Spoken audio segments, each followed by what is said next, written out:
Guys, welcome সবাইকে। Good morning. তোমরা কেমন আছো? আশা করি ভালো আছো, সুস্থ আছো। আমি ভালো আছি। কালকে আমি ব্লগ দিতে পারিনি তোমাদেরকে, সেই জন্য দুঃখিত।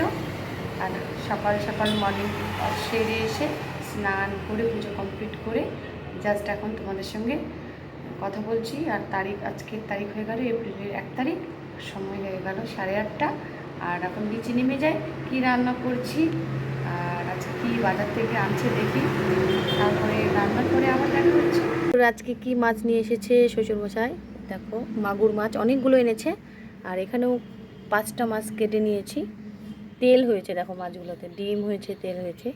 তো আজকে এটা কি দিয়ে রান্না হবে তোমরা দেখতে থাকো ব্লগ, পরে আবার দেখা হচ্ছে। চলে এলাম আবার রান্না কমপ্লিট করে পুরোপুরি। আর কি এনেছিল সেটা বাজার থেকে তোমাদের জন্য ভিডিও করে রেখেছি, সেটাকে দেখানোর জন্য। কেননা সব কিছু দেখানো সম্ভব হয় না, বলেছি না একদিনে।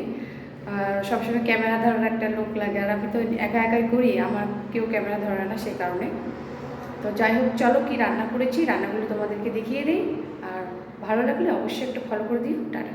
তো দেখলেই মাছ এনেছিলাম, মাছ এনেছে মাগুর মাছ, তোমরা তো দেখলে। সেটাকে রান্না করেছি কী দিয়ে তোমরা দেখো। এখানে দেখো আলু করলা ভেজেছি, লম্বা লম্বা করে বেগুন ভেজেছি, আর পিতার শাক ভাজা পেঁয়াজ দিয়ে ভেজেছি। আর এটা চাল কুমড়োর তরকারি মাছের মাথা দিয়ে।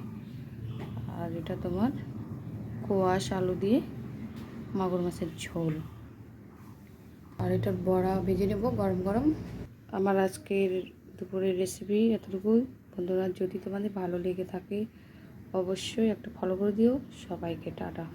ফুলের বড়া রেডি, এখন গরম গরম ভাত দিয়ে খেয়ে নেব।